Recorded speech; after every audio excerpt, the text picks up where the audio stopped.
नमस्कार, मैं सुनील स्वामी, आपका हिंदी भाई सुनील स्वामी यूट्यूब चैनल और फेसबुक पेज पर स्वागत करता हूं। आज हम कक्षा 10 की पाठ्य पुस्तक पढ़ने जा रहे हैं और कक्षा 10 की जो पाठ्य पुस्तक है उसमें हम सूरदास के पद है वो पढ़ेंगे, क्योंकि ये पाठ पहला चैप्टर है क्षितिज किताब का, तो उससे पढ़ने जा रहे हैं। तो चलिए आज शुरू करते हैं हम अपनी क्लास।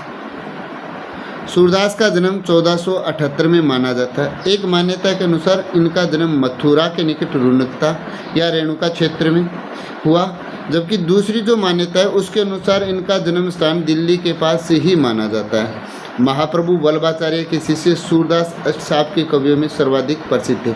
अब इसके साथ साथ मैं आपको एक बात और बता देता हूँ कि यहाँ जो बात कर रहे हैं अष्टछाप की, इसकी बात की जा रही है, अष्टछाप की बात की जा रही है। तो अष्टछाप में 8 कवि थे। कितने कवि थे? 8 कवि थे, जिनमें से 4 कवि तो किसके थे?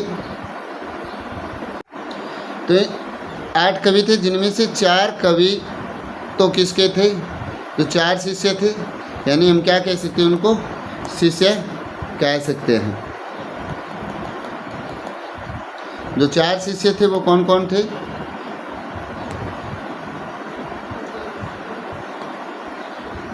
4 शिष्य, और जो 4 शिष्य थे वो थे वल्लभाचार्य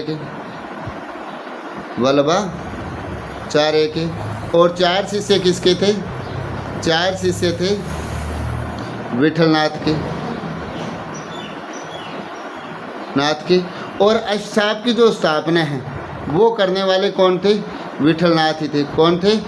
विठलनाथ थे। और विठलनाथ ने अष्टछाप की स्थापना 1565 ईस्वी में की थी।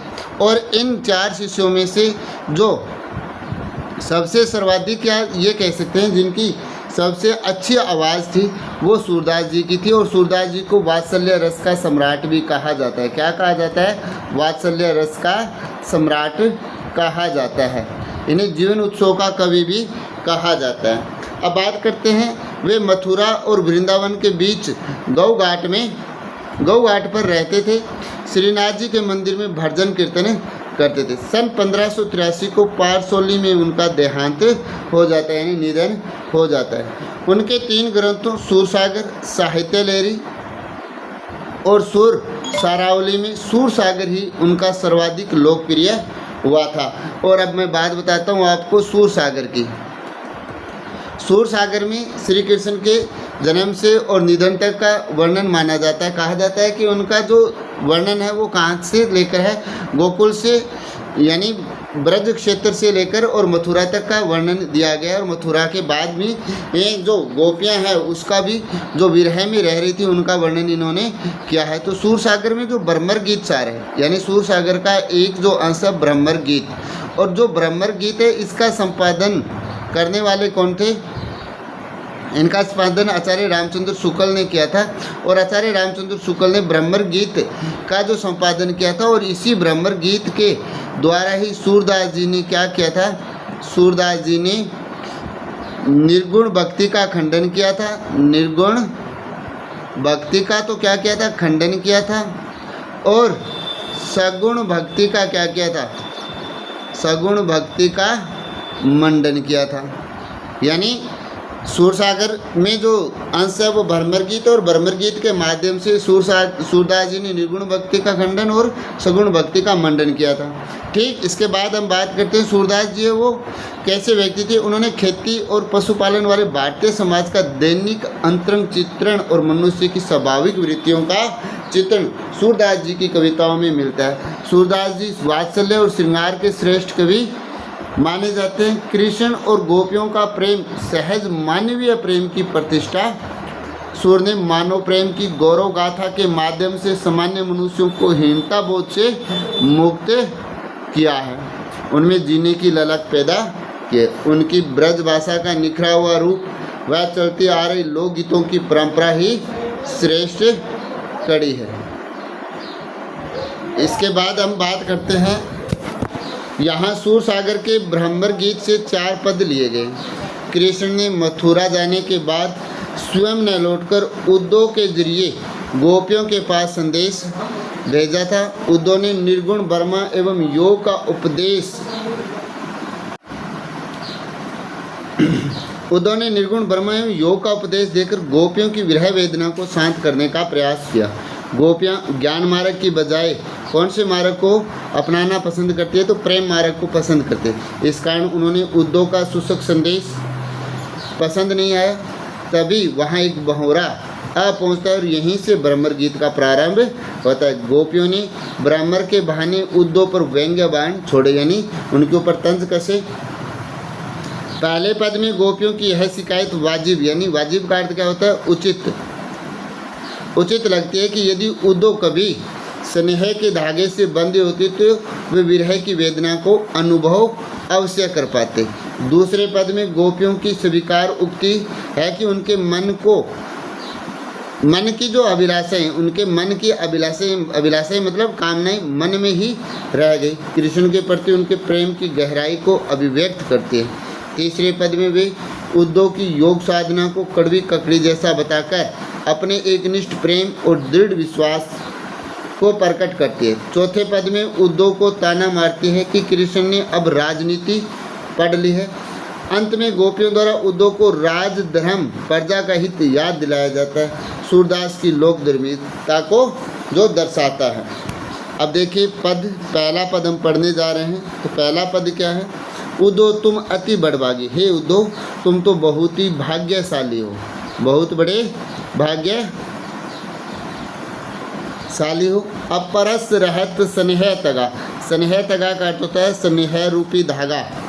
क्या होता है? स्नेह रूपी धागा। अपरस का अर्थ होता है जिसे छुआ नहीं जाए, छुआ नहीं, यानी तुम तो क्या हो? स्नेह रूपी धागे को छुआ भी नहीं, उससे दूर हो। ना ही मन अनुरागी और न ही मन में अनुराग यानी प्रेम है। नहीं, आपके मन में क्या है? प्रेम है। पुरैन पात रहत जल भीतरता रस देह न दागी। पुरैन पात का अर्थ होता है कमल का पत्ता। क्या होता है? कमल का पता। रहता है जल भीतर, जल के अंदर। ता तो भी रस देह का अर्थ होता है शरीर। न दागी यानी लगता है, यानी न ही लगता है, यानी उसके साथ रस का अर्थ होता है जल। रस का अर्थ यहाँ पर क्या दिया गया है? जल, यानी वो जल के भीतर, कमल का पत्ता वो जल के भीतर रहता है, फिर भी उसके शरीर पर जल की एक बूंद भी नहीं लगती। जो जल महा तेल की घाघरी बूंद न ताको लागी। जिस प्रकार जल के भीतर, महा का अर्थ होता है भीतर या अंदर, तेल का घड़ा, घाघरी का अर्थ होता है घड़ा, बूंद न ताको। जिस प्रकार से तेल से सना हुआ घड़ा जल के भीतर रहता है, जिसके ऊपर बूंद भी नहीं लगती है। प्रीत नदी में पाँव न बोरो दृष्टि न रूपे प्रागी। प्रीत नदी का तो प्रेम रूपी नदी, पाँव पैर, न बोरियो का अर्थ डुबोया। क्या कह रहे हैं कि प्रेम रूपी नदी में पैर नहीं डुबोया। दृष्टि न रूप प्रागी, और न ही नजरें हैं आपकी प्रेम को देख पाई।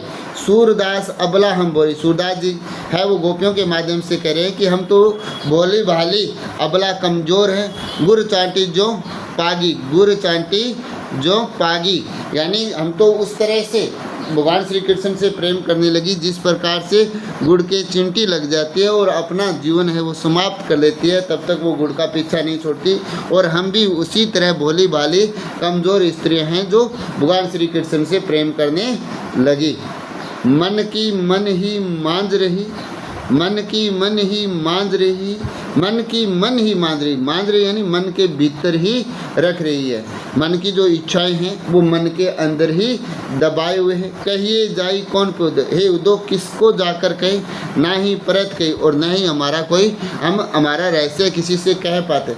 अवधि आधार आ सावन की। अवधि का अर्थ था समय, आधार था आस, सावन के आने के समय का आधार था कि कहीं न कहीं कभी न कभी आएंगी। विरहिणी विरह दई, और विरहिणी की विरह यानी जो विरहिणी है, जो प्रेमी पड़ चुकी है और उसका जो प्रेमी है वो उससे दूर हो चुका है और उस विरह में, दही का अर्थ होता है जल रही है, चाहती